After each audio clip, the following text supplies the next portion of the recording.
Guarantee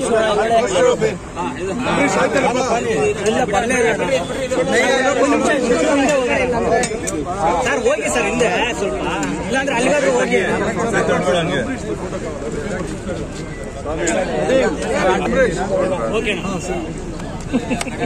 ಬರ್ತಕ್ಕ ನಮ್ಮ Kolar ನಗರಸಭೆಗೆ minority fund 10 ಕೋಟಿ ವೆಚ್ಚದಲ್ಲಿ 5 ಕೋಟಿ ವೆಚ್ಚದಲ್ಲಿ ಆಲ್ರೆಡಿ ಕೆಲಸಗಳು ಮುಗಿಸಿದ್ದೀವಿ.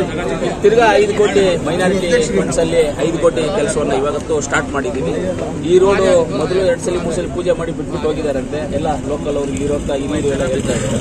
ಅದರಿಂದ ಇದು 10 ಡೇಸ್ ಒಳಗಡೆ ಮ್ಯಾಕ್ಸಿಮಮ್ ಆಗಿ 10 ಡೇಸ್ ಒಳಗಡೆ ಈ ರೋಡ್ ಅನ್ನು ಕಂಪ್ಲೀಟ್ ಮಾಡ್ಕೊಡ್ತೀವಿ. ಇಲ್ಲಿ ಪೂಜೆ ಮಾಡಿರೋದು 300 meter road, 300 meter 400 meter ward number 16ಗೆ 1 ಕೋಟಿ 40 ಲಕ್ಷ ರೂಪಾಯಿ ಕೊಟ್ಟಿದ್ದೀವಿ. ಅದರಲ್ಲಿ ಇವಾಗ ಮೈನಾರಿಟಿ ಫಂಡ್ ಅಲ್ಲಿ ಮಾಡ್ತಾ ಇದ್ದೀವಿ. 5 ಕೋಟಿ ರೂಪಾಯಿ ಟೋಟಲ್ ಇದು 10 ಇತ್ತು, 5 ಆಗೋಗಿದೆ. ಇನ್ನು 5 ಕೋಟಿ ಈಗ ಮಾಡ್ತಾ ಇದ್ದೀವಿ. 5 ಕೋಟಿ ಈಗ ನಡೆಯುತ್ತೆ ಕೆಲಸ. ಇನ್ನ ಫಂಡ್ಸ್ ಈಗ ತಿರ್ಗಾ 30 ಕೋಟಿ ಬಂದಿದೆ ನಮಗೆ. ಈಗ ಅದು ಮೈನಾರಿಟಿ ಫಂಡ್ ಆ ಫಂಡ್ ಅಂತಲ್ಲ, ಸಿಎಂ ಸ್ಪೆಷಲ್ ಗ್ರಾಂಟ್ ಅಲ್ಲಿ 30 ಮಾಡಿ ರಿಕ್ವೆಸ್ಟ್ ಮಾಡಿ 30 ಕೋಟಿ ತಗೊಂಡಿದ್ವಿ. ವಿಷಯ ಅಂತ 30 ಕೋಟಿ ತಗೊಂಡಿದ್ದೀವಿ. ಅದನ್ನ ಒಂದು ಪ್ರೈವೇಟ್ ಏಜೆನ್ಸಿಗೆ ಎಸ್ಟಿಮೇಟ್ ಮಾಡೋದಕ್ಕೆ ಕಳಿಸ್ತಾ ಇದ್ವಿ. ಪ್ರೈವೇಟ್ ಏಜೆನ್ಸಿ ನಮ್ಮ ಹತ್ರ ಇಂಜಿನಿಯರ್ಸ್ ಎಲ್ಲ ಕೊಡ್ತಾ ಇರೋದ್ರಿಂದ ಪ್ರೈವೇಟ್ ಏಜೆನ್ಸಿನ ಎಸ್ಟಿಮೇಟ್ ಮಾಡೋದಕ್ಕೆ ಕಳಿಸ್ತಾ ಇದ್ವಿ. ಎಲ್ಲ ರೋಡ್ಸ್ ಎಲ್ಲೆಲ್ಲಿ ಡ್ಯಾಮೇಜ್ ಆಗಿದೆ ಏನಿದೆ ಟೌನ್ ಫುಲ್ಲು ಅದು ಮಾಡಿ ಆ ಎಸ್ಟಿಮೇಟ್ ಮಾಡಿದ್ಮೇಲೆ ಫಂಡ್ಸ್ ರಿಲೀಸ್ ಆಗಿದೆ. ಆ ಎಸ್ಟಿಮೇಟ್ ಮಾಡೋದಕ್ಕೆ 1 ತಿಂಗಳು 1.5 ತಿಂಗಳು ಹಾಕ್ಕೊಟ್ಟು ಅವನ್ನೆಲ್ಲ ಅವರು ಓಡಾಡಿ ಪ್ರೈವೇಟ್ ಏಜೆನ್ಸಿ ಕೊಡ್ತಾ ಇದ್ದೀನಿ. ಆ ಪ್ರೈವೇಟ್ ಏಜೆನ್ಸಿ ಎಸ್ಟಿಮೇಟ್ ಕೊಟ್ಟ ಮೇಲೆ ಒಂದು ಐಡಿಯಾ ಬರುತ್ತೆ, ಯಾವ್ಯಾವುದು ಪ್ರಾಬ್ಲಮ್ ಇರುತ್ತೆ ಕ್ಲೀನಾಗಿ ಗೊತ್ತಾಗ್ಬಿಡ್ತಾರೆ, ಎಲ್ಲೆಲ್ಲಿ ಏನಿದೆ ಗೊತ್ತಾಗ್ಬಿಡುತ್ತೆ.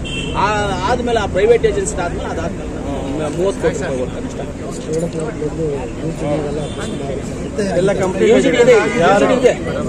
ಯುಜಿಡಿ ಎಲ್ಲಿದೆಯೋ ಅಲ್ಲೇ ತಾರ್ ರೋಡ್ ಮಾಡ್ತಾ ಇದೀವಿ. ಯುಜಿಡಿ ಇಲ್ಲದೆ ಇರೋ ಜಾಗ ಮಿಸ್ಸಿಂಗ್ ಲೈನ್ 36 ಕಿಲೋಮೀಟರ್ ಇದೆ ನಮ್ದು ಮಿಸ್ಸಿಂಗ್ ಲೈನ್.